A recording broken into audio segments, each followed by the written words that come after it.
નિશાળે એક છોકરાને સાહેબે પૂછેલું કે આપણા દેશની ભાષાને માતૃભાષા કહેવામાં કેમ આવે છે? એ નિશાળીઓ કે સાહેબ અહીં બાપુજીનું હાલતું નથી. હા, એક છોકરો એની મમ્મીને કે મારા પપ્પા ચિંતા કરતા હતા, ભગવાન જાણે આખા પરિવારને અમેરિકા જવાની વિઝા ક્યારે મળશે. તો એના મમ્મી કે કાંઈ ચિંતા કરવા જેવું નથી, આજથી આખું કુટુંબ નક્કી કરી લ્યો, અમેરિકામાં જ બેઠા છે.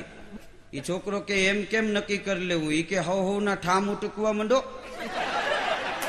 એક પતિ પત્ની બજારમાં ગયા ને, ઓલી બાઈ કે મારે ચંપલ લેવા છે. તો ચંપલ વાળાની દુકાને ગયા તો વૈત એકની ઊંચી એડી વાળા ચંપલ પાસ કર્યા. આમ ઉભા હોય તો ઢાળમાં ઉભા હોય એવું લાગે.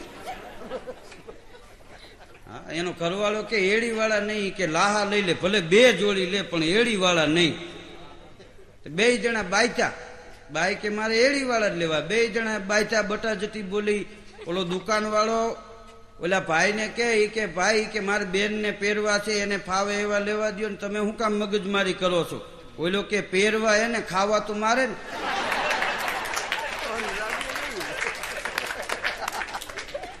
એ કે તારે ઠીક બટકાવી દેવાય. એમ કરીને વેપારી કાઠલું જાળી લીધું. હવે ઓલો કે ભાઈ હું તો ધંધો લઈને બેઠા, કે માર ખવડાવવાની ધંધા કરવા એમ. એક જણો દુકાને ગયો ને, વેપારીને કે ગોળ છે? ગોળ કે હા ગોળ છે. બતાવો જી. કે ભાવ શું છે? એ કે 16 રૂપિયા કિલો. બતાવો. એ કે ઓલે ગોળ દીધો. આમાં મામા મામા કરીને કે ચીકણો બહુ. ઓલો કે તે કરી નાખ્યું.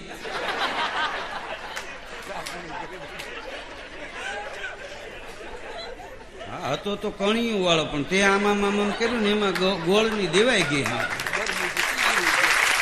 હા,